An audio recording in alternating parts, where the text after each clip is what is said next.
Welcome back. I am Vivek Bindra.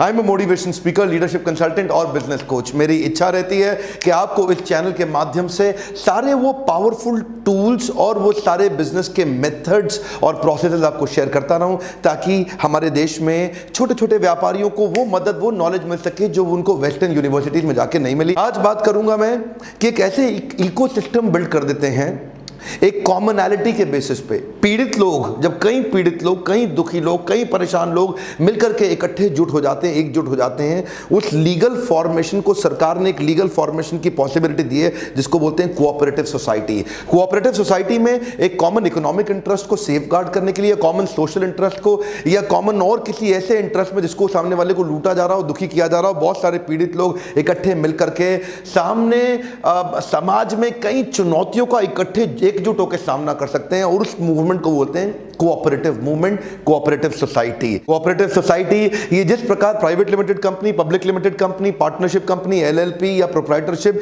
इसी प्रकार इसको भी एक लीगल स्टेटस दिया गया है। 10 या 10 से ज्यादा लोग मिलकर के कोऑपरेटिव सोसाइटी को शुरू कर सकते हैं। इस वीडियो में बहुत जल्दी 5 छोटी छोटी स्टोरीज बताऊंगा जिससे 5 प्रकार के मूवमेंट्स आपको समझ में आएंगे, और हो सकता है ये मूवमेंट अगर आपको समझ में आ गया तो आप भी समाज की भलाई के लिए और अपने बिजनेस की बढ़ोतरी के लिए इसका इस्तेमाल कर सकते हैं। मेरा पहला एग्जाम्पल रहेगा प्रोड्यूसर कोऑपरेटिव की। गोपाल यादव, जो कि झलवा नाम का स्थान इलाहाबाद के नजदीक, वहां पे एक गांव है, वहां पे बांस के पत्तों का पंखा बनाता। अब ये बांस के पत्तों का पंखा क्या, जिस जिस जगह पे इलाके में बिजली नहीं आती वहां हाथ से हिलाकर पंखा झल के आदमी अपने आप को थोड़ा सा सुख दे पाता है, और वो उस पंखे का बड़ा अपने आप में एक मार्केट है, लोगों को चाहिए। लेकिन ये बेचारा जो यादव है, गोपाल यादव, ये उतना पंखा नहीं बना पाता। ये बना के कितना बहुत मेहनत करता, लगाता, बहुत ही मेहनत करता, तो 50 ही पंखा बना पाता है। अब 50 पंखा जाके आसपास गांव में बेच आता है। गांव में परचेजिंग कैपेसिटी कम, गांव में परचेजिंग पावर कम, तो पंखे का पैसा इसको कम मिलता है। इसको पता है जो गांव में ये पंखा 5 रुपए का बेच रहा है, ये बाजार में चला जाएगा तो 25 रुपए का, 30 रुपए का, 35-40 रुपए का बिकेगा। ये जानता है अच्छे से। लेकिन सोचा यार 25-50 पंखा लेके कहां जाएगा इतना दूर, और फिर आएगा क्या बचेगा, कितनी मेहनत लगेगा। अब ये सोचे कि मैं अगर जाऊं बाहर तो मेरे को कम से कम 500 पंखा लेके जाना चाहिए, तब जाने का 1000 पंखा लेके जाना चाहिए, तब जाने का फायदा हो। अब ये सोचा 1000 पंखा बनाऊं कैसे, मेरे पास मशीन नहीं है, मेरे पास मैन पावर नहीं है, मेरे पास कैपिटल नहीं है, मेरे पास इंफ्रास्ट्रक्चर नहीं है, मेरे पास तो कोई जमीन नहीं, मेरे पास तो कुछ भी नहीं है, मैं कहां से 2000-5000 पंखा बनाऊं। यही आती है बात प्रोड्यूसर कोऑपरेटिव की। ऐसे कई पंखा बनाने वाले लोग जब इकट्ठे हो जाएंगे आपस में, और एक मिल करके एक पढ़े लिखे आदमी को मैनेजमेंट में डालें जो चोरी ना करे, जो उनको तंग ना करे, जो ट्रस्ट वर्दी हो, और मिल करके एक मैनेजमेंट तैयार कर लें, और ये सब पंखा झलने वाले मिल करके बाजार से लोन ले लें, बैंक से लोन ले, मशीन सेटअप करें और हाई स्पीड पे बहुत सारे पंखे बनाएं। वही पंखा जो आज 5 रुपए का बेच रहे हैं, वही जाकर के मार्केट में 40 रुपए का बेच पाएंगे। मार्जिन बढ़ जाएगा, कमाई होगी, जिसकी जितनी कैपिटल उसमें उतना बढ़ता चला जाएगा। इसको और समझना चाहते हैं, मेरी पुरानी केस स्टडी लिज्जत पापड़ की आपने देखी होगी, अगर नहीं देखी देख लीजिए, मजा आ जाएगा। अमेजिंग केस स्टडी है लिज्जत पापड़ की। Farmers cooperative society. फार्मर्स की पीड़ा को तो आप जानते हैं, आप पहचानते हैं। महाराष्ट्र के अंदर क्या हुआ आपने देखा, मुंबई तक के लोग पहुंच गए। फार्मर्स हमारे देश के आज सुसाइड कर रहे हैं, आत्महत्या कर रहे हैं, कर्जा चुका नहीं पा रहे हैं, जमीनें बेचनी पड़ रही है।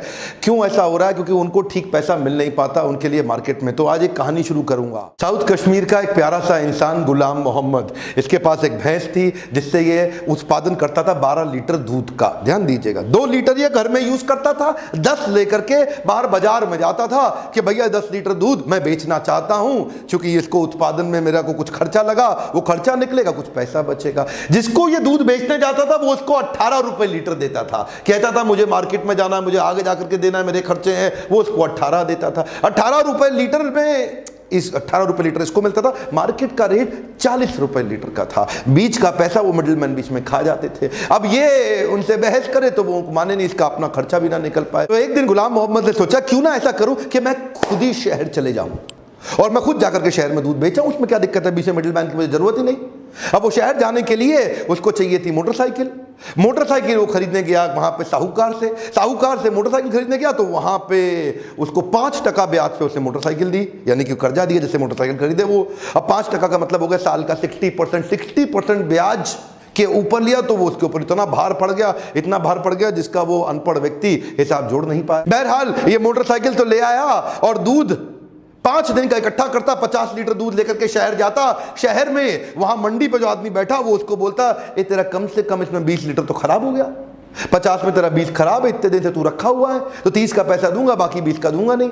वो 30 का इसको थोड़ा बहुत पैसा और देता था, और 20 जो बाकी है उसमें पानी मिला करके वो खुद बेच के खुद मोटा पैसा कमा लेता है। गुलाम मोहम्मद अभी भी परेशान, बोला मोटरसाइकिल खरीदी, वहां पे लुटा मैं कर्जे के चक्कर में। पहले मैं लुटता था, वो 18 रुपए लीटर देता था, अब लुटता हूं, ये आधा दूध वापस देता है, उसकी भी कीमत पूरी नहीं देता, और मेहनत पूरी करता हूं। मैं भैंस के बाद और भैंस खरीदना चाहता हूं, मेरे पास कोई जुगाड़ ही नहीं। दुखी परेशान गुलाम मोहम्मद अपनी सारी समस्या, अपनी सारी पीड़ा अपने मित्रों को आसपास गांव में बताता था, उनसे पूछता था समाधान। तभी पता चला एक ऐसी संस्था आई है उनके गांव के पास जो उसके जैसे कई लोगों से दूध इकट्ठा करती है, मिल्क प्रोक्योरमेंट करती है। और यह संस्था 18 रुपए लीटर नहीं देती उसको दूध का, 20, 25, 30, 35 रुपए लीटर देती है उसको, नहीं थोड़ा और ज्यादा, 40 रुपए लीटर नहीं, और ज्यादा 45 नहीं, 49 रुपए लीटर दूध कब मिलता है गुलाम मोहम्मद को।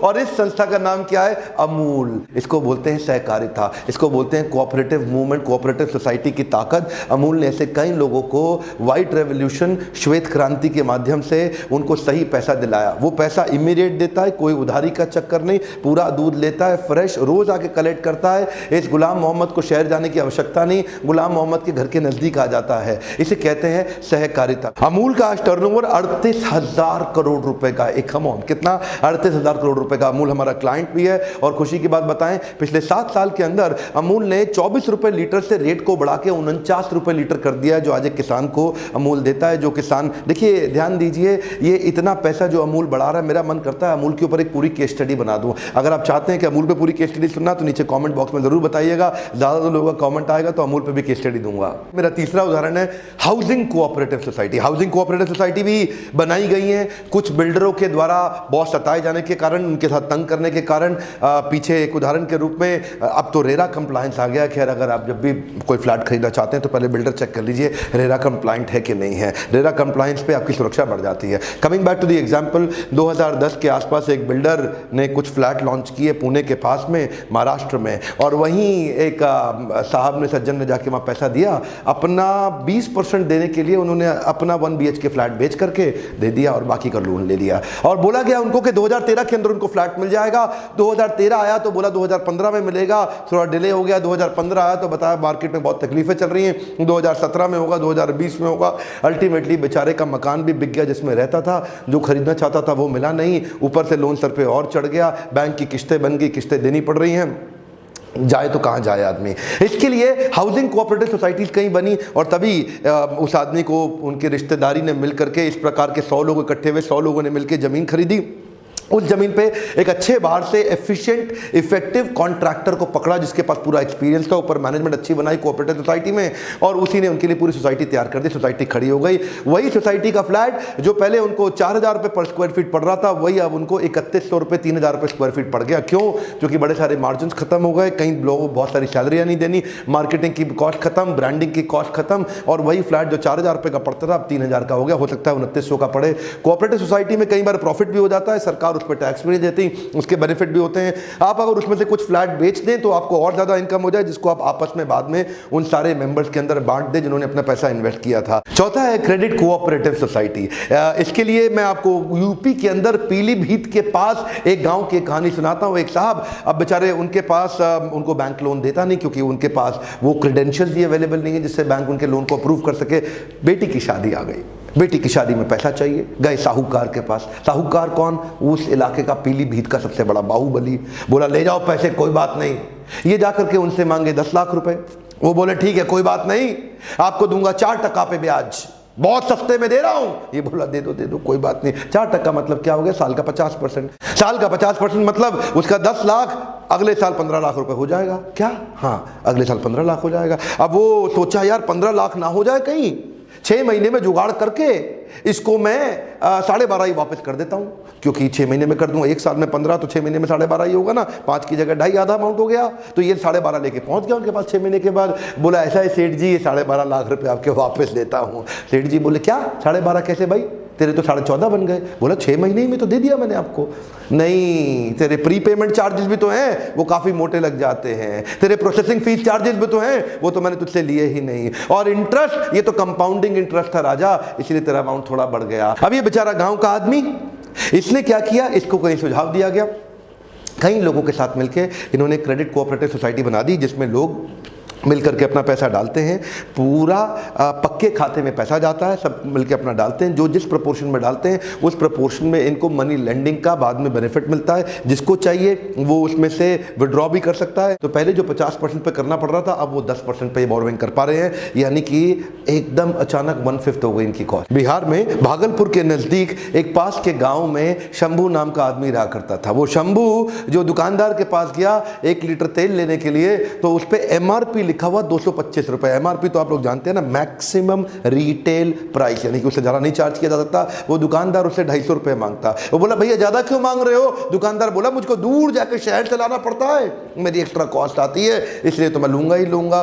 शंभू बेचारा दुखी, शंभू उससे बहस करे, वो आदमी माने नहीं। वही दुकानदार, वही लाला जी जब सब्जी खरीदते हैं, जो सब्जी का प्रोड्यूसर है उससे खरीदते हैं, तो उनके तराजू ऐसा है कि उससे खरीदते हैं 10 किलो और मिल जाती है 11 किलो, बेचारे की 1 किलो फालतू निकल जाती है। और जब वो शंभू को बेचते हैं तो शंभू को बेचते हैं 10 किलो, शंभू को मिलती है 9 किलो, तो शंभू को 1 किलो कम मिलती है। तो खरीदने वाले से 1 किलो निपटा गए, बेचने वाले को भी 1 किलो निपटा गए। इसको क्या बोलते हैं? इसको बोलते हैं चोर बाजारी। इतना ही नहीं, जब कोई सीजन का समय आता है तो अडल्ट्रेशन भी करते हैं, मिलावट भी करते हैं। यही जब दूध बेचते हैं तो उसमें पानी मिला देते हैं, केमिकल मिला देते हैं। जब मिठाई बेचते हैं तो मावे के अंदर गलत चीज़ें और मिला देते हैं। जब कुछ रंग बेचते हैं तो उसमें कुछ मिलावट। जो चीज़ बेचते हैं वो मिलावट से भी ये पैसा कमाते हैं। इसको बोलते हैं बहुत बड़ी चोर बाजारी। 1948 में स्वतंत्रता मिलने के जस्ट बाद कुछ मजदूरों ने मिलकर मुंबई के अंदर अपना बाजार नाम की संस्था की स्थापना करी। ये भी एक कोऑपरेटिव मूवमेंट। और देखिए कोऑपरेटिव सोसाइटी आज 150 करोड़ का टर्नओवर हो गया, इनके 80 से ज़्यादा आउटलेट हो गए और देश भर में इसका नाम इतना हो गया। अपना बाजार, ये सहकारिता का मूवमेंट जो इस प्रकार की चोर बाजारी से लोगों की, अपने आसपास के लोगों की सुरक्षा करता है, उनको सही दाम दिलाता है। 2 बातें और बताना चाहता हूं। कोऑपरेटिव सोसाइटी के कुछ नुकसान भी होते हैं, कुछ तकलीफें भी होती हैं, जिनके कारण ये पनप नहीं पाते, ये चल नहीं पाते। पहला कि फंड लिमिटेड रहते हैं, ज़्यादा फंड कभी मिल ही नहीं पाते क्योंकि लिमिटेड लोग ही साथ में रहते हैं। दूसरा, लैक ऑफ सीक्रेसी, इसमें चीज़ें आप कॉन्फिडेंशियल रख नहीं सकते। जो मेंबर्स हैं उनमें हर एक को हर एक चीज़ पता रहती है, इसलिए कंपनी की स्ट्रैटेजी बाहर चली जाती है। अगला है, पब्लिक को कॉन्फिडेंस आता नहीं है, क्योंकि कई बार कोऑपरेटिव सोसाइटी के लोग पैसा लेके उड़ गए, निकल गए, या धांधलेबाजी कर गए, या टॉप पे बैठे लोगों ने कम पढ़े लिखे लोगों का बेवकूफ बना के उनके पैसे का दुरुपयोग कर लिया। कई बार कम शिक्षित लोग उसको करते हैं तो मैनेजरियल स्किल की कमी होती है, तो lack of managerial skills. Efficiently ना चलाया जाए तो लॉस भी हो सकता है। अलग अलग प्रकार के लोग इकट्ठे आते हैं तो आपस में कॉन्फ्लिक्ट अमंग मेंबर्स, ये भी एक चुनौती है। और किसी की पर्सनल बहुत बड़ी कमाई नहीं होती, तो इसलिए लैक ऑफ मोटिवेशन भी एक दिक्कत रहती है। और फाइनली, क्योंकि ये एक लिमिटेड स्कोप की कंपनी है तो लिमिटेड जगह रह जाती है, ये पूरे देश भर में, दुनिया भर में नहीं फैल पाती। बहरहाल, इन सब चुनौतियों का सामना करते हुए कई कंपनियां निकली, पूरे देश में, पूरी दुनिया में फैली। अमूल उनमें से उदाहरण है, लिज्जत पापड़ उदाहरण है। आप चाहते हैं क्या उनके ऊपर मैं और उदाहरण और केस स्टडी बनाऊं, तो अमूल के ऊपर पूरी केस स्टडी बनाने की इच्छा तो रखता हूं। और दूसरी बात बताऊंगा, कोऑपरेटिव सोसाइटी बनाने की प्रक्रिया क्या है, उसका मैं नीचे आपको डिस्क्रिप्शन में लिंक दूंगा। आप फेसबुक अकाउंट पर जाइए, वहां पूरा आपको प्रोसेस का शीट मिल जाएगा। अगर आप अपनी कोऑपरेटिव सोसाइटी बनाना चाहते हैं तो किन स्टेप्स को फॉलो करना चाहिए। बहरहाल, 100 बात की एक बात, एजुकेशन पे, अपनी लर्निंग पे इन्वेस्ट करना ही चाहिए। मैं कई प्रकार के ट्रेनिंग प्रोग्राम्स कर रहा हूं, जिसमें लीडरशिप फनल भी है। इसके अलावा भी बाउंस बैक सीरीज, मैं देश भर में छोटे छोटे शहरों में जाकर के बाउंस बैक सीरीज के इवेंट कर रहा हूं। ये 2 अलग अलग फोन नंबर है, दोनों में से किसी में भी आप काउंसलर को फोन करके पूछ सकते हैं आप किस प्रोग्राम में जाना चाहते हैं। नीचे कॉमेंट बॉक्स के मैंने आपको बता ही दिया, आप अगला केस स्टडी कौन सा देखना चाहेंगे, डिस्क्रिप्शन में चेक कर लीजिएगा लिंक। सहकारिता को खोलने और बड़ा करने के लिए किन स्टेप्स को फॉलो करना चाहिए। सब्सक्राइब आसपास सबसे करिए, किसानों को और ऐसे गरीब लोगों को जिनका बहुत शोषण किया जा रहा है, जिनको तंग किया जा रहा है, उनको ये वीडियोस फैलाइए। हो सकता है उनको आइडिया आ जाए और आपस में इकोनॉमिक इंटरेस्ट को प्रोटेक्ट करने के लिए मिलकर वो कोई सहकारिता की ऑर्गेनाइजेशन को चालू भी किया जा सकता है। हर उस आदमी तक इस वीडियो को पहुंचाइए जिसको लगता है कि इस वीडियो से समझ लेकर के, चाहे वो प्रोड्यूसर है, मैन्युफैक्चरर है, फार्मर है, ये कोई भी सोशल रिफॉर्म आप लाना चाहते हैं। याद रखिए, बेल आइकन को हिट नहीं करेंगे तो वीडियो का आपको नोटिफिकेशन आएगा नहीं। एक एक लाइक बड़ा कीमती है। मेरे साथ जुड़े रहने के लिए, हमारे वीडियोस को देश भर में पहुंचाने के लिए हर बार की तरह बहुत दिल से, बहुत प्रेम से इस बार भी बहुत बहुत धन्यवाद।